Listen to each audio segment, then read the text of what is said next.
What's up guys, have a really exciting video today. I'm with TK North and we're here in this warehouse location and we're going to be shooting some portraits on the Canon R5 and R6. So as you guys know, I shoot with the R6 primarily and TK shoots with the R5, and I was really interested to know if there's any difference between the two cameras in more of like a practical sense. So today we're going to be testing them out. I'm going to shoot with the R6 for a bit and then we're going to switch over, so we're going to be using each other's cameras. Should be a lot of fun and I hope you guys enjoy it.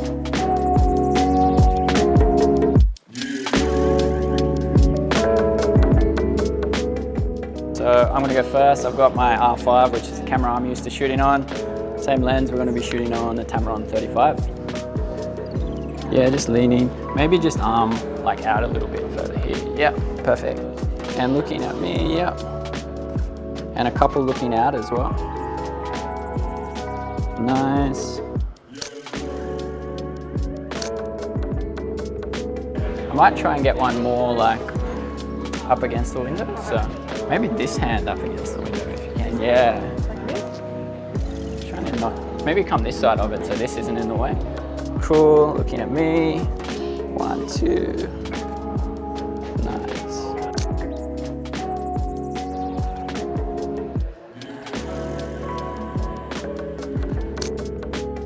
Awesome. Might get you reaching up towards me as well.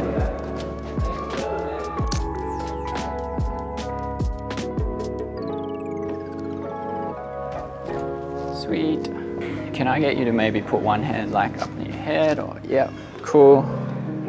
Awesome. And just looking down a little bit and down away from the camera a bit as well. That's really nice. And looking back towards me. Awesome.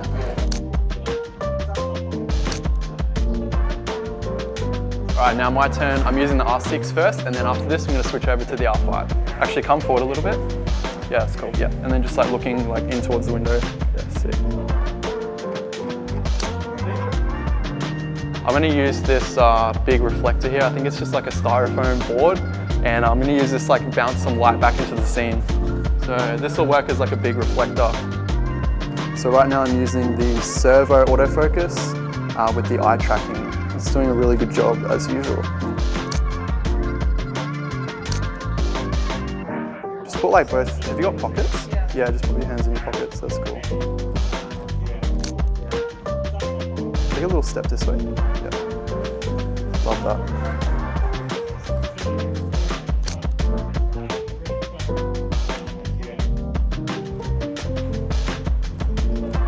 Beautiful.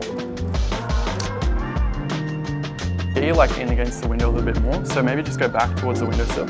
Yeah, and then just put your arm, like your hand in there. Yeah, and then just like sort of lean in. Yeah, that's cool.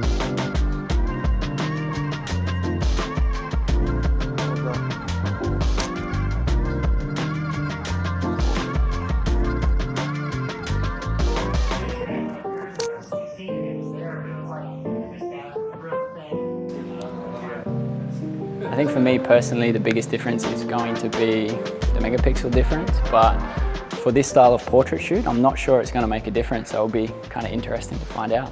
Oh man, this is weird. So first thing getting used to is little dial. I'm used to having my little mode selection on the R5, but feels similar other than that, so let's go. Yeah, let's do a couple here to start with, just on the stool. Yeah, nice. And I'm going to use the other one. Yeah, look out. Maybe there. So I'm going to use this to get like a little bit of depth in the photo. Just angle yourself a little bit more towards the light. Yeah, perfect. And I'll get the flowers on this side of your face. Yeah, perfect. This is actually really hard to do, especially with my hands like shaking. Just come in. Yeah, about there's cool. Thanks, man. Awesome. I'm just going to come in a little bit closer. Yeah.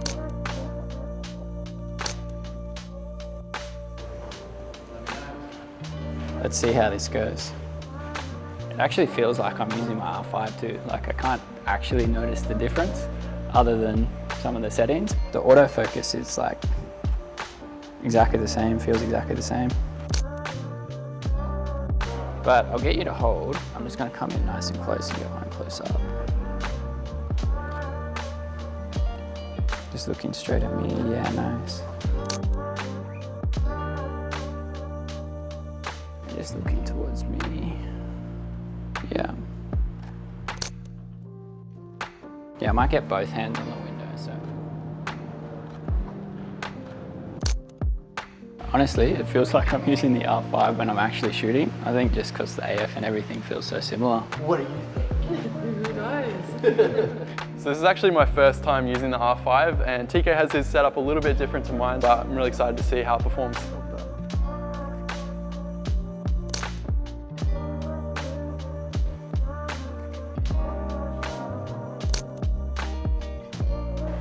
Yep, just looking here. It's awesome.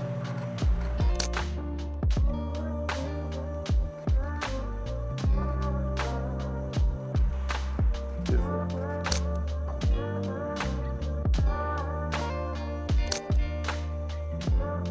Just like hold it with both hands, like a little bit higher. So like bring one hand up, maybe like this.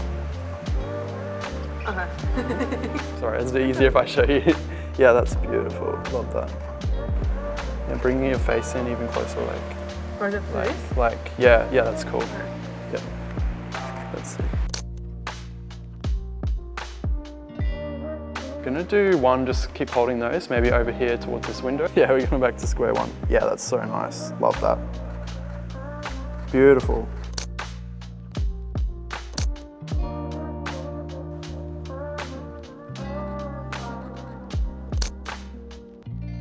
So shooting with the R5 for like 10 or 15 minutes there, I really can't tell the difference between the R6. It's pretty much the exact same user experience, except for the different dial at the top and just the different settings that TK had set up. It was pretty much the same, and I feel like I could have gotten the exact same photos as using the R6. So it'd be interesting to see though how the files edit up, because it's a completely different sensor. This one's 45 megapixels versus the 20 megapixel sensor in the R6. What's up, it's Editing Mitch here. I am at the computer now. I'm taking a look at the R5 and the R6 RAW files side by side.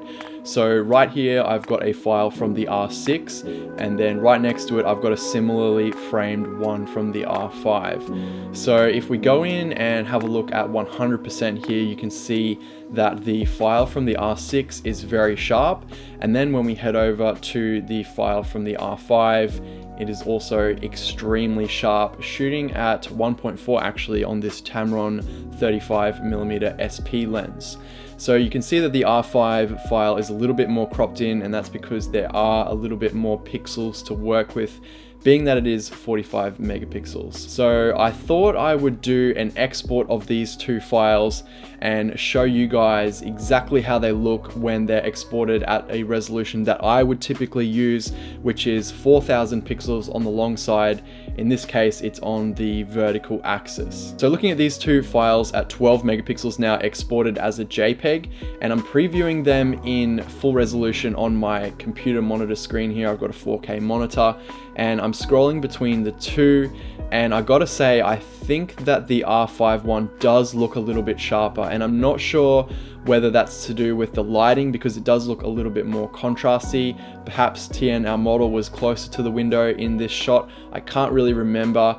However, it's very, very, very close. When I look at the eyes, I can just see a little bit more sharpness, I think, in the R5 shot, but it's really, really hard to tell. Okay, here's another test. What I did was I cropped the photo so that it was just TN's face in the frame, and then I exported that at 12 megapixels. So first up, we have the file from the R6, and this looks really, really sharp to my eyes. I'm really loving the detail and the clarity coming through in this photo. And then when we switch over to the R5, it's also just as sharp. I really cannot tell a difference between these two photos.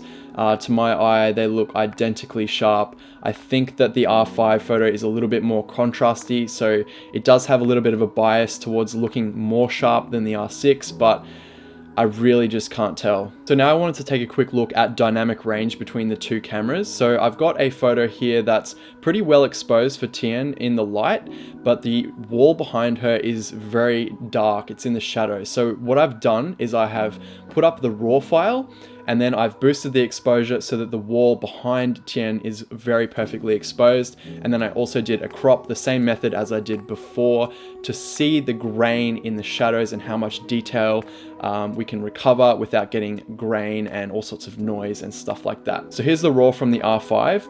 And then we moved over to the boosted exposure here.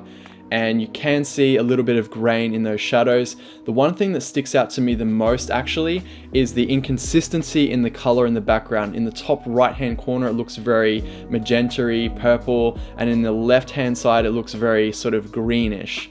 So if we go now to the crop, you can see there is a little bit of grain there, as you would expect, but it's not too bad. The shadows have been recovered quite well. Now moving over to the R6 shot, here's the raw. So moving over to the boosted exposure now, you can actually see that the wall behind Tien does have more of a green tinge to it, but overall it's a lot more smooth in terms of its color. It has more consistency to it, which I actually really like. And then if we move into the crop, it seems to my eye that there's a little bit less graininess, and I feel like the R6 has definitely done a better job in recovering those shadows. So it's really interesting, this test. I wasn't really expecting this result. However, I'm pretty pleasantly surprised that I can't really tell the difference in sharpness between the R5 and the R6 once you export it to a usable format for like web delivery. However, the R6, because of its lower megapixel sensor, seems to do a much better job at shadow recovery. Let me know what you guys thought of this test. It's not exactly a scientific side-by-side. I probably made some mistakes in comparing these two cameras, but I guess that's all part of the whole practical real-world test. I'll also leave some raw files down in the description below so you guys can check it out for yourself. You don't have to take my word for it. So a really interesting result. I think this is a really fun test for me. I'll pass it back to past Mitch, Shoot Mitch, to close out this video. All right, that pretty much wraps up the video. I really hope you guys enjoyed. Let me know what you guys thought of the images down in the comment section below. Could you tell the difference between the two cameras or not? I want to say a massive thank you to TK for being part of this video. Make sure you go check him out on YouTube and Instagram. I'll leave all the links in the description below, and also to Tien for being our model today. She did a fantastic job. So thanks for watching, guys, and I'll see you in the next one.